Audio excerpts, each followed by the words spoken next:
My name is Rachel Harris, and I'm turning 33. I live with my husband Adam, who is 3 years older than me, and our 7-year-old son, Peter. We're a family of 3. Today, I'm going to a friend's wedding with my husband. Even though I call them friends, they're more like Adam's friends, and I only recognize them by face. The wedding is at a fancy hotel, and I'm amazed by how luxurious it is. While Adam greeted people he knew, I stepped away to use the restroom. As I was walking back to the ceremony, I heard a rude voice say, "Oh, look at that defective person. Why are they even here?" I thought, what? Who are they talking about? It felt like the people nearby were saying mean things on purpose, loud enough for me to hear. It wasn't just gossip, it was clearly offensive. But no one spoke directly to me. I didn't want to deal with such rude behavior, so I walked away. Suddenly, I heard someone shout, "Hey, ugly, can't you hear me?" I ignored it and kept walking. My name isn't ugly, and I wasn't going to let them bother me. But then, I heard quick footsteps behind me. Before I knew it, someone grabbed my arm tightly and it hurt. "Wait a minute. I'm talking to you," a woman shouted. I looked at her and pulled my arm away. She stumbled backward, acting all dramatic. Another woman rushed over to help her, giving me a dirty look. "Lauren, are you okay? Why are you being so rough?" she asked, glaring at me. What's going on? Who are you?" I asked, confused. She snapped back. "Who am I? You really don't remember me, do you? How rude." When I asked that, she raised her eyebrows, surprised. "Huh? What are you talking about? Do you really think you have the right to act like this, with just a high school diploma? If you've forgotten, let me remind you I'm your sister, Lauren. Does that name ring a bell? And this is our mother. Can you honestly say you've forgotten your own mom?" I thought for a moment and nodded slightly. Maybe there was someone with that name in my past, but I didn't want to waste time talking seriously with them. My response only made them angrier. At that moment, 3 men hurried over. "What's going on?" We could hear the shouting from over there. "Lauren, aren't you ready yet? You're still in your regular clothes you need to change for the wedding," one of them, who she called Dad, said. Lauren pointed at me and yelled, this suspicious person sneaked into our wedding. Get her out of here right now." The 3 men reacted very differently. The one she called Dad looked at me with wide eyes and then a clear look of displeasure. The other man, Noah, froze in shock, his face turning pale. "Why is Rachel here on such a happy day?" Noah asked, his voice unsteady. "She must have snuck in by mistake. It's unbearable. Someone call security." "Wait, watch what you're saying," Noah quickly added, his face still pale. "This person is—" While the man called Dad agreed with Lauren, Noah tried to intervene. I muttered under my breath, "You really know nothing," but no one heard me. Just then, Adam appeared. "Rachel, there you are. I've been looking for you." Everyone turned to him. I smiled slightly and said, "Sorry, I got caught up with some strange people on my way back." I moved closer to Adam. He quickly assessed the situation, understanding it right away. Lauren's face changed when she saw me standing next to Adam, glaring at me with anger. Her parents still looked confused, not fully understanding what was happening. Noah was flustered and was the first to speak. "Mr. Harris, I apologize. My wife said something inappropriate. I'm really sorry to your wife, too." "Come on, Lauren, you should apologize as well," Noah said. "Why should I apologize?" Lauren shot back, pointing at me again. "She's the one who should be sorry. This disrespectful person barged into our special day. I don't know how she got here, but she's a disgrace to our family. We should have cut ties with her a long time ago and never seen her again." "Wait, family?" Noah looked shocked, glancing between me and Lauren. Just then, the 3 people called Dad and Mom stepped in. "Oh, Noah, we're so sorry. We have a difficult eldest daughter. It's embarrassing to even talk about her. We've managed to keep it a secret all this time. We kicked her out of the house 10 years ago. How did she even find out about Lauren's wedding? What does she want by coming here uninvited? She's not trying to ruin the wedding, is she?" Mom continued. "Actually, Noah, she's not very bright. She only finished high school and couldn't get into college. After that, she just wasted time doing part-time jobs, staying at home, and being a burden. She was like a parasite. She should be thankful we supported her through high school. So, why did she sneak into the weddings? Even though they treated me badly, I had cut ties with them a long time ago and didn't care about their insults. These people were, technically, my family, at least on paper. But my parents had always favored my younger sister, who was 7 years younger than me, and had ignored me for as long as I could remember. My father's family had been doctors for generations, and our home was also a clinic. My mother worked there as a nurse. To outsiders, our family probably looked like we had everything we needed. But in reality, it was a toxic home. I remember trying hard to win my parents' love when I was young, but I eventually gave up because their favoritism towards my sister made no sense to me. She was seen as attractive and I was not. Luckily, though it might sound strange, I was smart and did well in school.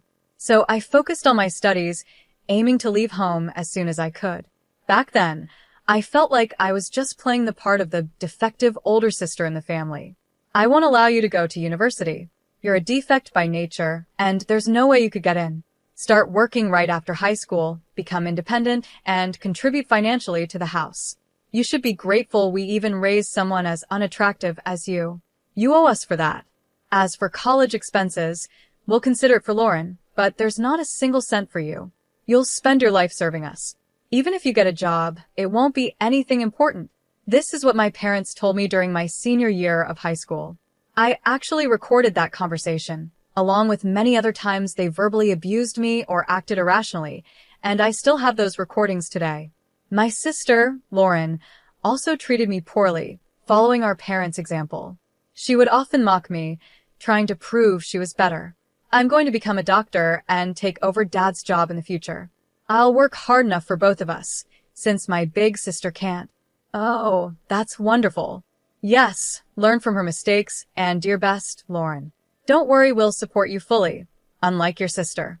You're truly our pride. They would have conversations like this right in front of me, as if I wasn't there. It felt like watching a bad play. After high school, I worked different part-time jobs for about 4 years. I still lived at home, even though they called me a burden. They wouldn't let me leave because they wanted to use me when it suited them. But secretly, I rented an apartment. Even though my family kept saying, "We won't forgive you if you do this," or "We won't allow that," I realized after turning 16 that I didn't need their permission anymore. Of course, there were challenges like needing a guarantor for some things, but I made it work. I also intentionally reported less income from my part-time jobs so they couldn't demand much money from me. I started investing, slowly building up my savings. When Lauren was preparing for her high school entrance exams, she claimed she couldn't concentrate with me around, and I was kicked out of the house. My parents probably thought I'd come crawling back, but for me, it was the perfect chance to finally be independent. They must have been surprised that I, the daughter they thought was incapable, never returned. But soon, it didn't matter to them.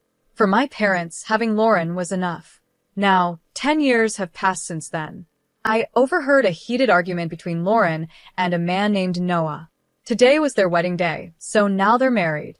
Although my sister's name was on the invitation, I didn't think much of it at the time because I had already lost interest in this family. Why are you taking her side? I've been saying she's suspicious. Just her being here ruins the mood. Kick her out, Lauren demanded. Noah replied, I've told you several times. I invited these people. You even checked the invitations with me, remember?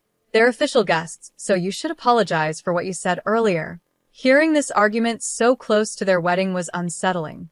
Just then, my father suddenly looked surprised and said, Wait, isn't he the son of the head of Harris General Hospital?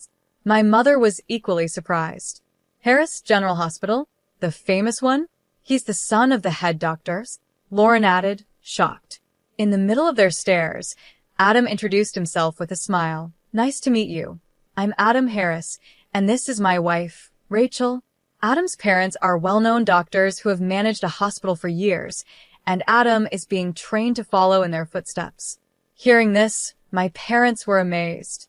Noah then spoke up. It's unbelievable, but to think that Dr. Harris's wife is my wife's sister, what a coincidence. That means we're related now.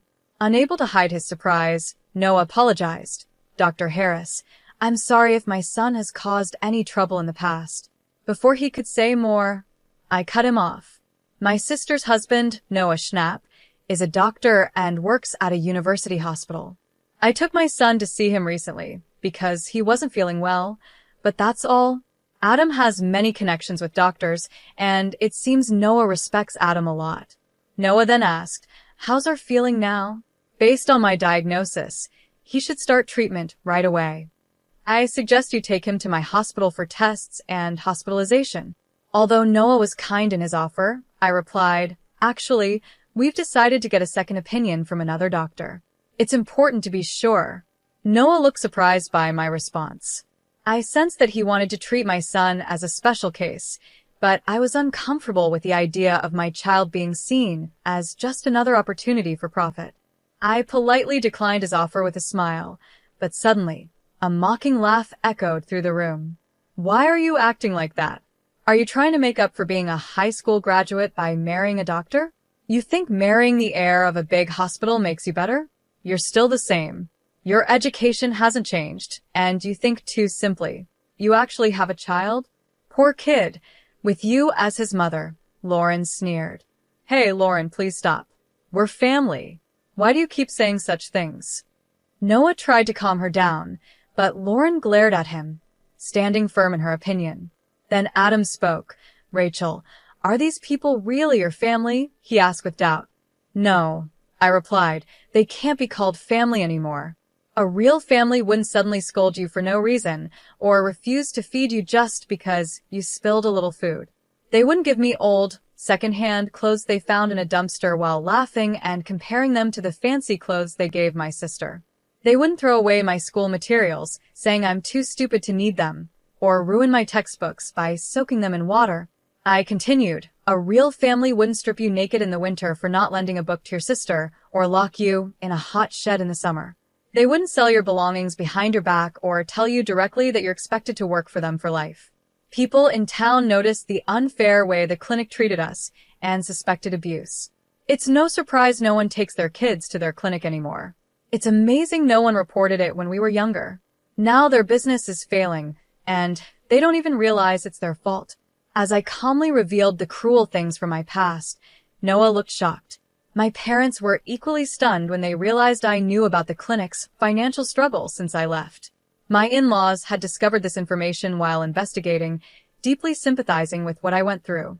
Adam felt the same and had looked into my parents' clinic, possibly as a form of justice. Lauren interrupted, shouting, "Stop it. Stop lying. We didn't do any of that. It's your fault for being a failure." Noah, don't believe her. But it was too late. Noah looked at her with disdain. I thought to myself, none of this would have happened if she had just ignored me and walked away back then. But then Noah spoke up. No, actually, it's you who's lying. Me? Lying about what? Lauren responded in disbelief. That Mrs. Harris only graduated high school. She has a college degree, is a successful businesswoman, and the CEO of a company that provides food for hospitals, including ours, Noah explained. CEO, my sister gasped in shock, staring at me like she couldn't believe it. My parents looked just as surprised.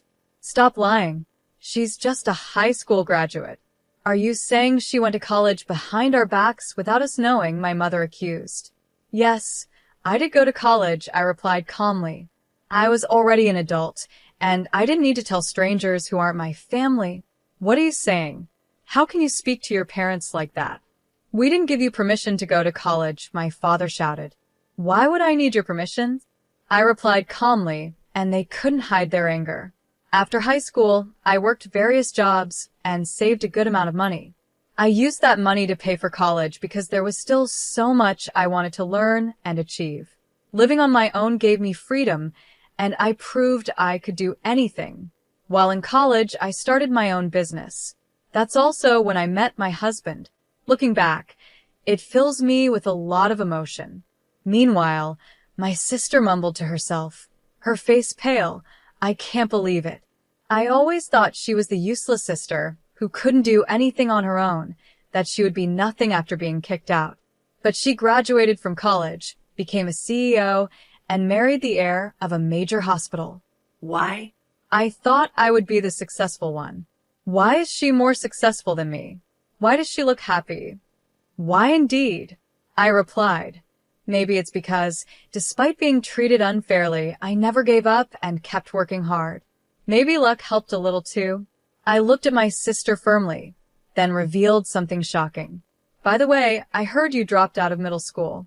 Is that true?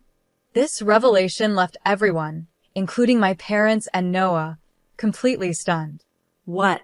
What are you talking about? Who dropped out of middle school? My sister snapped back, though I admired her attempt to deny it. I heard from a distant relative, someone who has always been kind to us. I continued. When I left home, you thought you could easily get into a top school without studying. You went into the exam unprepared and ended up writing almost nothing, which led to you failing as expected. After that, you started acting out at home and shut yourself away for a long time. You only came back into society when our parents introduced Noah as a suitable husband for you, I explained. As I spoke, Noah's face grew more serious, while my parents and sister turned pale. The information came from a distant cousin on my father's side, who is known for being good at gathering details. Though we only met a few times when I was a child, he looked after me and even acted as my guarantor. You're lying. What are you talking about? My sister protested, trembling. But I continued. Actually, the claim that you work in medical administration is also false, isn't it? In reality, you don't have the qualifications and you're only doing basic tasks, not handling any real responsibilities. At least some professional ethics are being followed. Stop it. You're lying. All of it is false, she cried out. Maybe, I replied calmly. What I heard was just a rumor. Whether you believe it or not is up to you. At that, my sister quickly turned to Noah, studying his face. He looked doubtful, confused, and clearly disappointed. Lauren, you told us you graduated from a prestigious women's university, had qualifications, and were helping with your family's hospital. Was that all a lie? Falsifying your academic background is fraud. Have you deceived me? Noah asked her directly. No, Noah. Don't just believe her. You're my husband, you should trust me, she pleaded. Then name even one professor from the university you claim to have graduated from. He challenged her. Flustered, my sister struggled to respond. That's not important right now. Really? Well, let's call a professor from the department you said you attended. They're also a family friend and know us well, Noah proposed, ready to find out the truth. As he said this, Noah calmly picked up his phone. Please stop. That's not necessary, Noah, she pleaded, panicking. You trust me. That's enough. Lauren suddenly snatched Noah's phone from his hand and slammed it onto the floor. There's no need to check, just believe me, she shouted. Fueled by anger, she stomped on the phone with her high heels over and over, completely destroying it. Her face twisted in rage, almost like a monster, shocking Noah and everyone around. My parents tried to calm her down, but her anger wouldn't subside. The scene caught the attention of other guests and staff, who gathered around, concerned. The venue turned chaotic with the sudden outburst. Even though I was there, it felt like I was watching from a distance. I no longer felt any connection to my sister or my parents. My family now was just my husband and son. Shall we go home? I think we've done our part here, I said to Adam. He looked a little surprised and asked, Are we leaving already, Rachel? I smiled calmly. It's okay, let's go. Oh, and let's stop by the cake shop in this hotel and get some cake. I heard there's one that's really popular right now. Adam smiled and agreed. That sounds like a good idea. Let's pick up a cake on the way home. We left the venue with a light laugh. Later, I heard that Noah got involved in a lawsuit for giving false diagnoses and overcharging patients. After that, my former parents, facing serious financial trouble, tried to reach out to me for help. Not knowing how to contact me, they showed up at the hospital where Adam works, hoping to see us. She's the daughter-in-law of the hospital heir. She's our daughter. Let us see her right away. Contacting the son of the hospital director will solve our problem. We're in big trouble, and we need her help. After all, we raised her, so it's only natural for her to support us, they loudly proclaimed at the reception, causing a scene. But it wasn't Adam or me who responded, it was my parents-in-law. With a firm look, they asked, "What business do you have with our daughter?" My parents, clearly unsettled, froze and quickly left the hospital. They tried to reach out several times after that, but they never focused on fixing their own problems.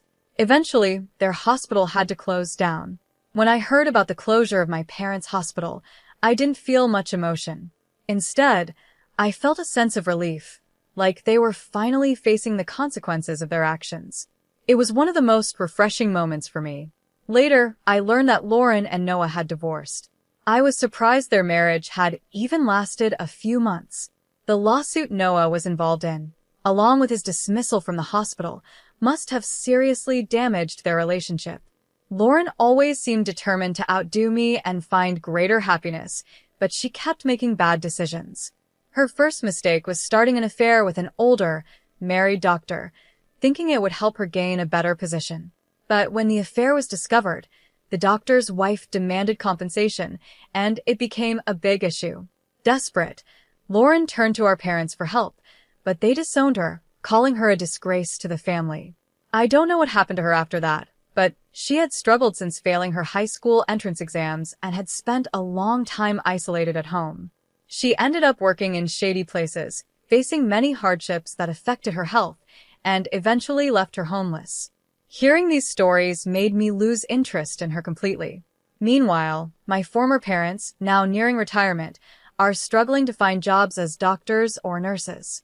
No hospital will hire them because of their bad reputation, which likely stems from how they treated me and others in the past. They are just people from my past now, and I no longer think about them. As for my son, I'm happy to say that after being checked at another medical facility, he no longer needs to be hospitalized, and his condition has improved greatly with the right medication. I'll continue to do everything I can to protect my family